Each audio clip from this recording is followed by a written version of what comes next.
Chapter 2, Samples Good and Bad.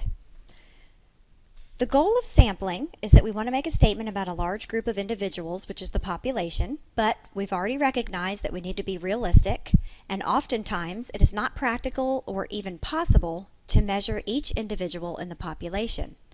In this case, we choose a sample of individuals that is, hopefully, representative of the population. What happens when our sample is not representative of the population? Then the estimates that we use to estimate population parameters are not going to be correct. This chapter deals with some bad sampling methods first, and then goes into a good way to sample, called the simple random sample, which we'll get to in a little while. How to sample badly. The design of a statistical study is biased if it systematically favors certain outcomes. Now you're going to hear the word bias in 3 separate contexts this semester. You're going to hear about bias in sampling, which is this definition. Then you're going to hear about bias in estimators, which comes up later. And the third time you're going to hear it is when we're talking about biased measurements. Bias always means the same thing. Bias is always about being off in the same direction every time. You already know what the word biased means. When parents come into a school to, for instance, talk to a teacher about a grade that a student received, they're usually biased towards the student, off in the same direction every time. So parents are usually biased towards their children. Here, biased is the same thing.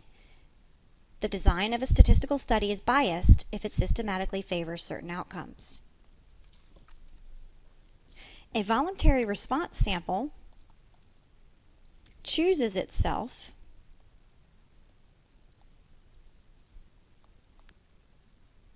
by responding to a general appeal. Individuals in this case volunteer themselves to be in the sample. This is otherwise known as a self-selected sample.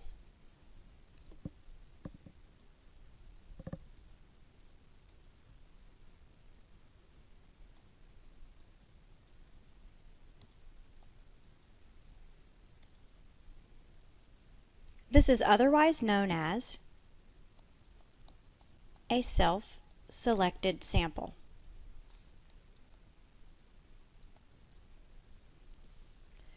Selection of whichever individuals are easiest to reach is called a convenience sample.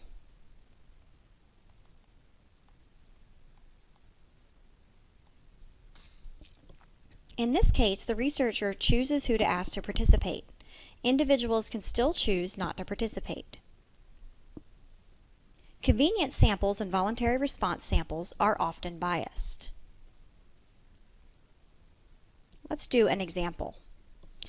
Ann Landers was a popular columnist when lots of people used to read print newspapers. I'm not sure if she still does a column or not. But anyway, Ann Landers once asked the readers of her nationally syndicated newspaper advice column, if you had to do it over again, would you have children? She received nearly 10,000 responses, almost 70% saying no. Is it true that 70% of parents regret having children?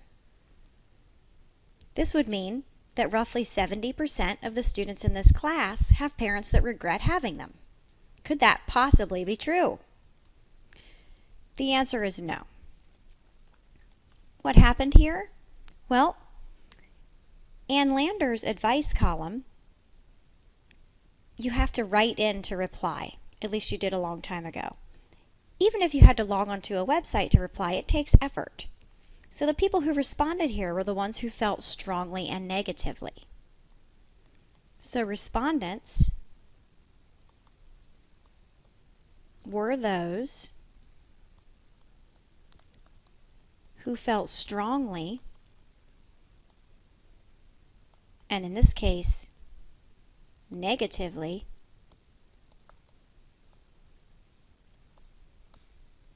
about having children.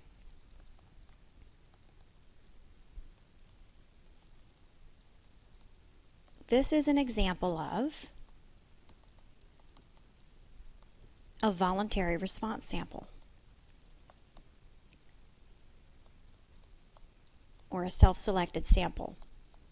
She cast the question to a wide audience, and the people in the sample were the ones who chose to put themselves in the sample.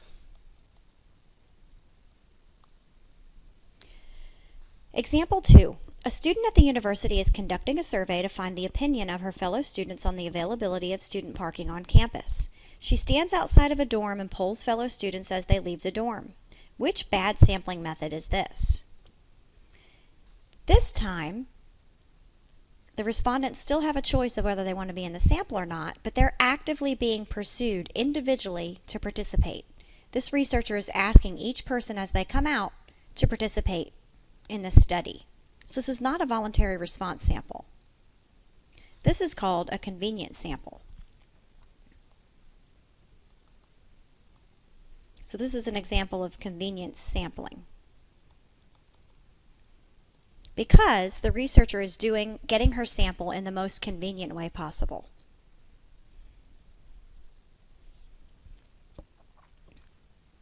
So those are two bad sampling methods.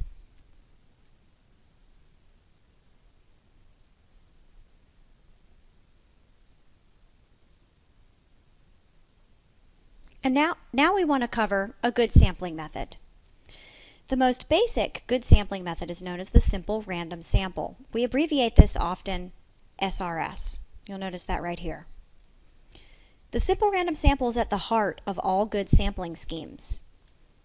An SRS of size n individuals, n almost always denotes sample size. A simple random sample of n individuals from the population is chosen in such a way that every set of n individuals has an equal chance to be the sample actually selected, and every individual has an equal chance of being chosen for the sample. The easiest way to do this is to place names in a hat, which would be our population, and then draw out a handful, which would be our sample. The simple random sample is the same thing as drawing names out of a hat. However, we need to be more efficient about it. So what we're going to do, step 1, is label each population element. Be sure that all labels have the same number of digits if you plan to use a table of random digits. We'll talk about that in just a moment. Step 2 is to use a software or a table that uses random digits to select labels at random. Use software whenever possible. Tables are very old-fashioned.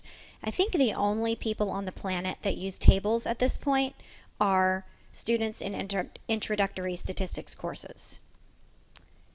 So here are some sites that you can go to get tables or to use a random generator. We'll be using this first link right here for your textbook in just a minute. Now, if you're using a table of random digits, population labels must each contain the same number of digits. Spaces in the random digits table have no meaning. They're just placeholders. You can start anywhere you'd like in the table and go across the rows, up a column, down a column, etc. Some people start their population labels at 0 and some start them at 1. Be aware. And you want to skip repeated codes and those outside the range of labels. Let's take a look at your textbook's website and how to get tables from it. If you follow that link we just talked about a moment ago, this is the page you'll be greeted with.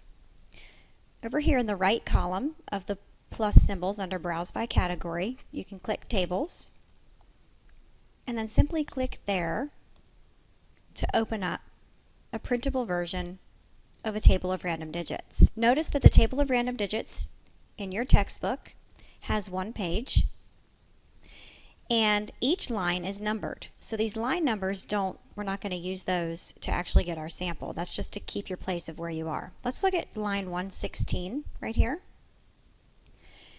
If you notice, we could start at the beginning of the line and just read across the row. Or we could have started in a column and gone down a column.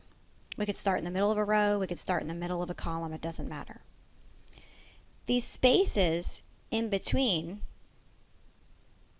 sets of 5 digits have no meaning. That's just placeholders so that your eyes don't get lost where you're going. So if I was starting at the beginning of this row, I just start reading off the 2-digit codes. So that's what a table of random digits looks like. Let's do example 3. We're going to take a simple random sample, first using a random sampling generator, and then we'll take another sample using the table of random digits. We want to get a simple random sample of 3 people. So step 1 is to label our population elements. I'll go ahead and label these down the column.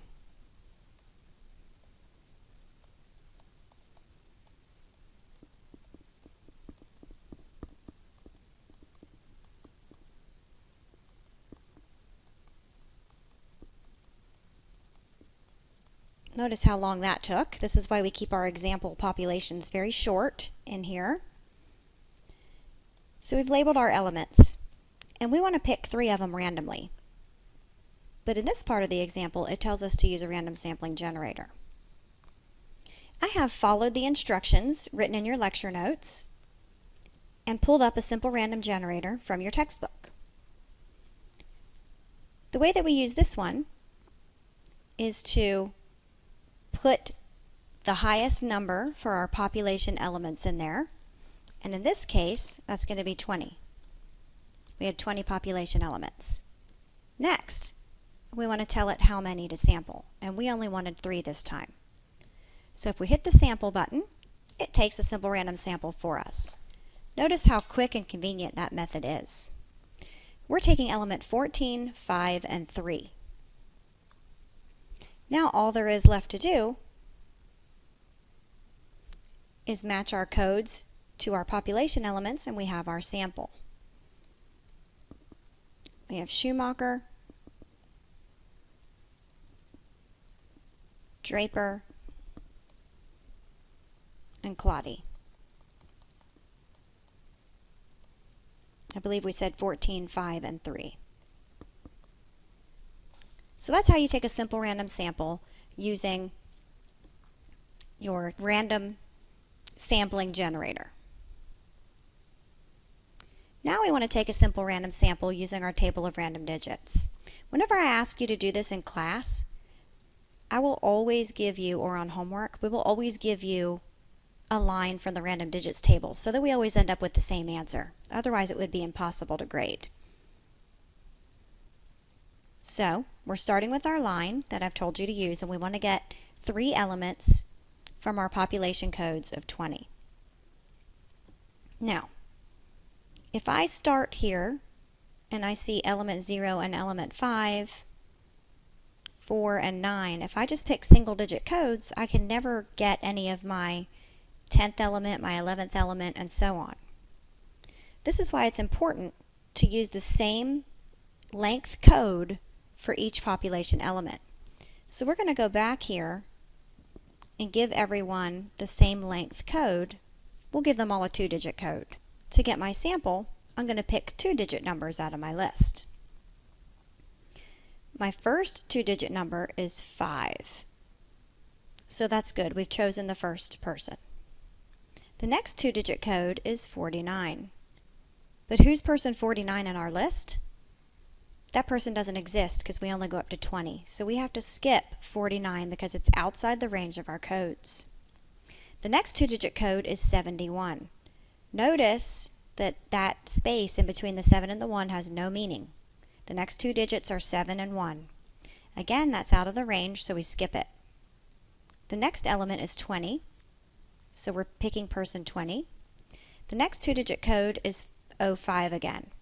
We've already selected person 5, so again we have to skip it. We can't select the same person twice. The next 2-digit code is 13. Now we can stop because we were told only to get 3 elements, so we don't use any of the rest of those codes this time. We're going to pick person 5, person 20, and person 13. So that's Draper, Zhang, and Rav.